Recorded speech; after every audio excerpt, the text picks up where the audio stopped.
जय माता दी मित्रों, कैसे हैं आप सभी। आशा करता हूं मित्रों आप सभी अच्छे होंगे, स्वस्थ होंगे। मित्रों, आज मैं आपको गुरु गोरखनाथ जी की सिद्धि के विषय में जानकारी दूंगा कि किस प्रकार से आप गुरु गोरखनाथ जी की सिद्धि प्राप्त कर सकते हैं। देखिए मित्रों, गुरु गोरखनाथ जी नाथों के नाथ हैं, नाथ संप्रदाय के प्रचारक प्रसारक हैं। और गुरु गोरखनाथ जी शाबरी विद्या के भी बहुत ही सिद्ध सिद्ध ज्ञाता थे और उन्होंने बहुत सारे शाबर मंत्रों की रचना करी है। एक तरीके से उन्होंने शाबर शाबर मंत्रों का ग्रंथ ही जन कल्याण के लिए सौंपा है, जन कल्याण के लिए दिया है। तो मित्रों, यहाँ पर मैं आपको बताना चाहता हूँ कि गुरु गोरखनाथ जी के साथ में बहुत सारी शक्तियां चलती हैं, या फिर बहुत सारी शक्तियां गुरु गोरखनाथ जी की बात मानती हैं, उनके अधीन चलती हैं एक तरीके से।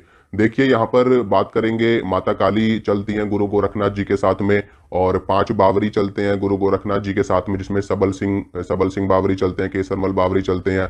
इसके अलावा गुरु गोरखनाथ जी के साथ में माँ ज्वाला चलती हैं, और भी बहुत सारे पीर और पैगंबर, बहुत सारी सिद्ध शक्तियां गुरु गोरखनाथ जी के साथ में चलते हैं। भगवान शंकर शिव अवतारी गुरु गोरखनाथ जी को कहा जाता है, क्योंकि शिव जी के अंश मात्र हैं गुरु गोरखनाथ जी। और इन्होंने बहुत ही सारी सिद्धियां, बहुत ही सारे शाबर मंत्र जन कल्याण के लिए दिए हैं।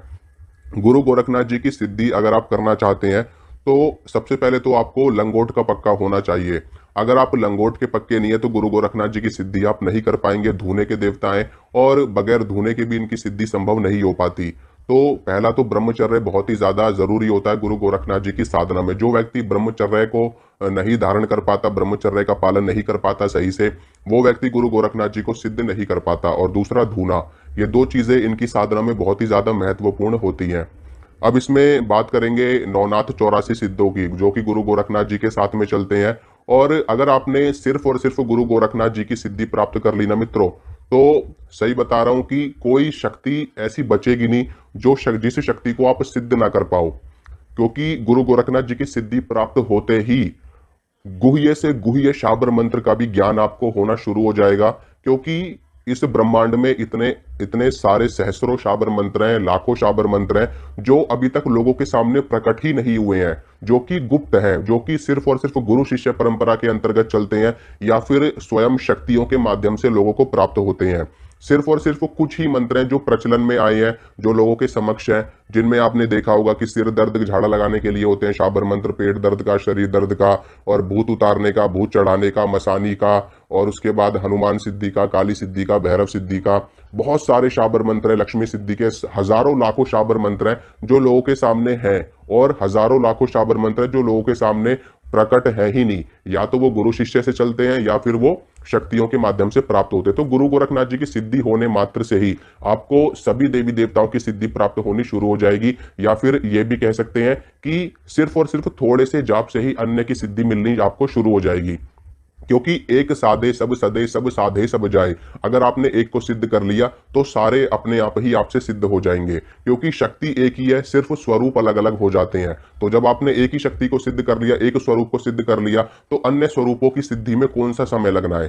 तो इसी प्रकार से गुरु गोरखनाथ जी को अगर आप सिद्ध कर लेते हो तो समस्त देवी देवता अपने आप ही आपसे सिद्ध हो जाएंगे। बस थोड़ा सा जाप आपको करना पड़ेगा, और शाबर मंत्रों के बहुत बड़े ज्ञानी आप बन जाएंगे। ठीक है, हर प्रकार की शाबरी विद्या आपके पास होगी, हर प्रकार की शक्ति को काटने में आप समर्थ रहेंगे, हर प्रकार की शक्ति को चलाने में आप समर्थ रहेंगे। चौकी, घात, कृत्या, मूठ करनी, मारण का प्रयोग, कृत्या, इन सभी प्रयोगों को नष्ट करना आपके बाएं हाथ का खेल होगा। धूने से अगर भभूत उठा करके भी आप किसी व्यक्ति को दे दोगे तो उसका काम बन जाएगा। धूने से भभूत उठा करके किसी के मस्तक पे लगा दोगे तो समस्त भूत प्रेत डाकिनी शाकिनी भाग जाएंगी। तो लेकिन इसके लिए आपको साधना करनी पड़ेगी गुरु गोरखनाथ जी की। ये जो सिद्धि मैं आपको बता रहा हूं, ये सिद्धि आप एक दिन में भी प्राप्त कर सकते हो।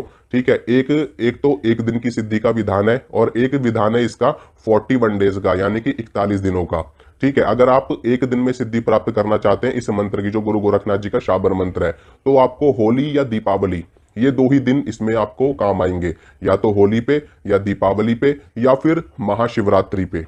ठीक है, होली, दीपावली, महाशिवरात्रि ग्रहण काल में करोगे, लेकिन ग्रहण काल 1-1.5 घंटे का ही ज्यादा से ज्यादा मिल पाता है, कभी 2 घंटे का मिल पाता है, तो उतने में बात बन नहीं पाएगी। ठीक है, इसके लिए आपको और समय थोड़ा सा देना पड़ेगा जाप के लिए। तो होली दीपावली सबसे बेस्ट है। उसके बाद में शिवरात्रि का, महाशिवरात्रि का जो पर्व आता है, उस पर भी आप सिद्धि कर सकते हो। ठीक है, तो आपको करना क्या है, और इसके अलावा जो दूसरी साधना 41 दिनों की, वो आप कभी भी कर सकते हो, कभी भी शुरू कर सकते हो। यानी कि शुक्ल पक्ष में आप शुरू कर सकते हो। अमावस्या के बाद का जो पक्ष आता है, अमावस्या के बाद के जो 15 दिन होते हैं वो शुक्ल पक्ष होते हैं। तो उनमें आप अगर 41 दिन की सेवा उठाना चाहते हो, 41 दिन की साधना उठाना चाहते हो, तो वहां पर पे आप उठा सकते हो।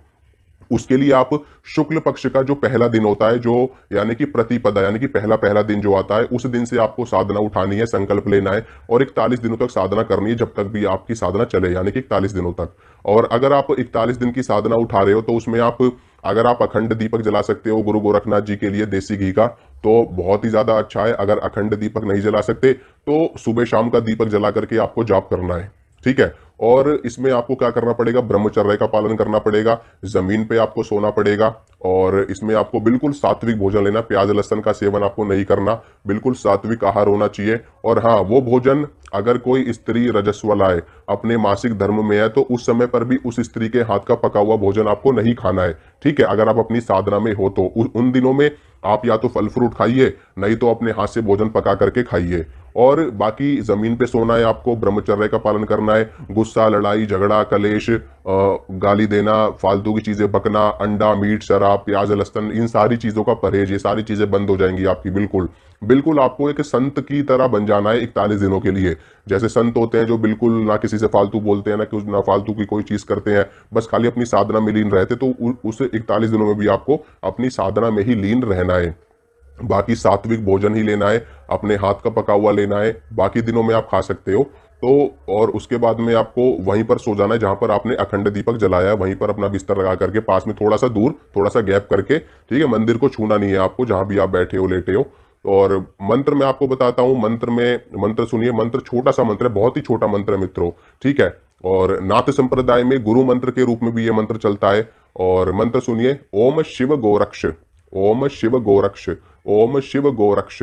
तो ये मंत्र है गुरु गोरखनाथ जी का। इस मंत्र से आपको गुरु गोरखनाथ जी की सिद्धि एक दिन में भी मिलेगी और 41 दिन में भी मिलेगी, फैसला आपके ऊपर है। होली पे कर लो तो एक दिन में सिद्धि मिल जाएगी, दिवाली पे कर लो एक दिन में सिद्धि मिल जाएगी, नहीं तो फिर आप 41 दिन की साधना आपको करनी पड़ेगी।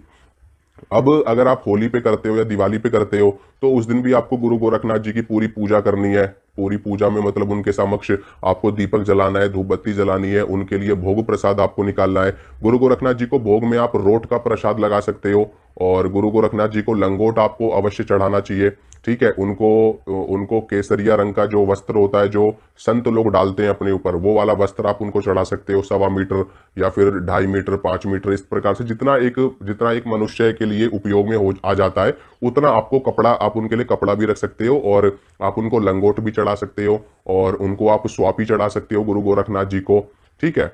तो वो आप चढ़ा सकते हो। और इसमें आपको भोग में उनको रोट का भोग लगा सकते हो, मालपुए का भोग लगा सकते हो, 5 बताशे, 2 लौंग, 2 इलायची, इसका भोग भी आप लगा सकते हो। इसके अलावा आप मिठाई चढ़ा सकते हो, 5 प्रकार की, 7 प्रकार की, पंचमेवे का भोग आप लगा सकते हो। और इसमें आप देसी घी और ड्राई फ्रूट्स में बने हुए जो हम मालपुए बनाते हैं, वो आप लगा सकते हो। तो इन सभी में से जो भी प्रसाद आप चढ़ाना चाहो, अगर आपके पास कुछ भी सामर्थ्य नहीं है तो आप मिश्री के दाने भी चढ़ा सकते हो, ठीक है, और बताशे चढ़ा सकते हो। और अगर वो भी आपके पास नहीं है तो आप चीनी रख के भी साधना कर सकते हो, बूरा रख के भी साधना कर सकते हो। देसी घी में थोड़ा सा बूरा मिला करके वो भी आप रख करके साधना कर सकते हो। मतलब कि अपने सामर्थ्य के हिसाब से आपको सेवा करनी है, अपने सामर्थ्य के हिसाब से गुरु गोरखनाथ जी को भोग प्रसाद आपको चढ़ाना है, ठीक है। ऐसा नहीं है कि साधना करने के लिए आप कर्जा लो, कर्जा लेने की कोई आवश्यकता नहीं है मित्रों। जितनी आपकी औकात है, जितनी आपकी क्षमता है, उसके अनुसार, ठीक है। भगवान सब देख रहे हैं, गुरु गोरखनाथ जी सब देख रहे हैं, वो आपके ऊपर अवश्य कृपा करेंगे। वो तो भाव के देवता है वैसे भी। अगर आप कुछ भी अर्पित नहीं करोगे, सिर्फ उनके मंत्र का जाप भी करोगे ना, तब भी आपको सिद्धि मिल जाएगी उनकी, ठीक है। ऐसी उनकी लीला है। लेकिन हमें अपना फर्ज पूरा करना पड़ता है, हमें अपना पूरा करना चाहिए, हमें अपने भाव प्रकट करने चाहिए। इन सारी चीजों को चढ़ा करके, दे करके, इससे हमारा भाव प्रकट होता है, ठीक है। और मंत्र भी आपको करना है। होली की रात में रुद्राक्ष की माला पे जाप करना है, ओम शिव गोरक्ष का जाप पूरी की पूरी आपको 108 माला करनी है, ठीक है।